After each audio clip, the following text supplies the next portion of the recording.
So tell us what you think happened. The president finally managed to meet alone, just translators, with Putin, and the feedback has been nothing but reverberating around the DC Beltway.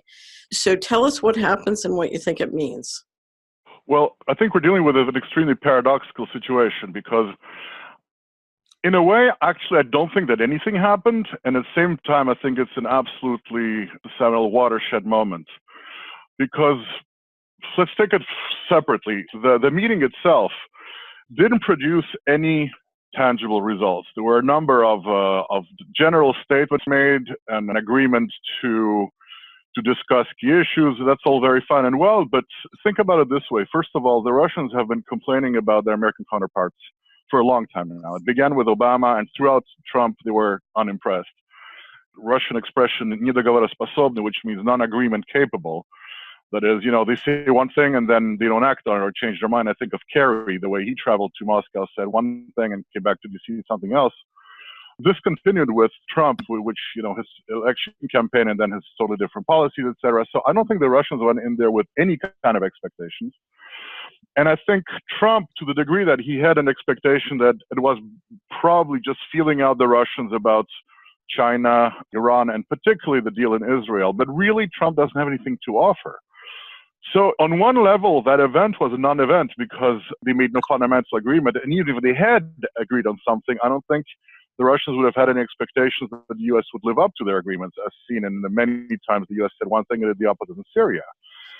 But the real event is the reaction in the United States, which I think is absolutely stunning. I mean, I don't recall ever such a campaign of hatred and hysteria and paranoia against Trump and against Russia. So I'm writing on an article right now which just said, the action is in the reaction.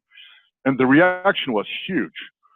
And I think this is the real big event, because what we're seeing here is a campaign to delegitimize Trump, not as a politician or as a policymaker, but as the U.S. president.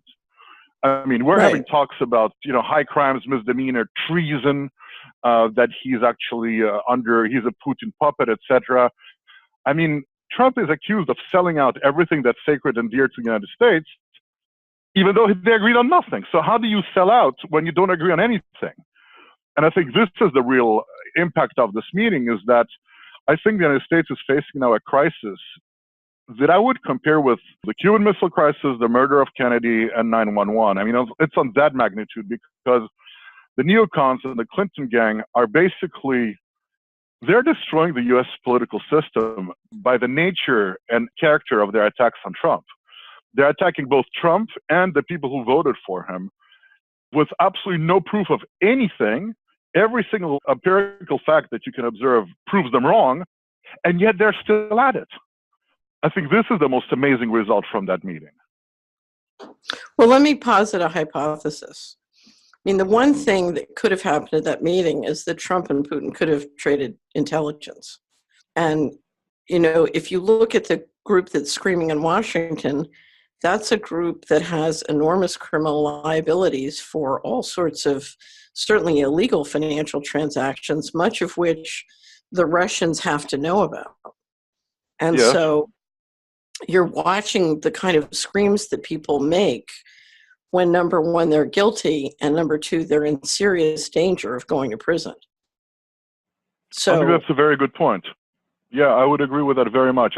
I do agree with you that I think the Russians are very well informed about the actions of what I call the Clinton gang, but you could call it the DNC or the deep state. I think they do know.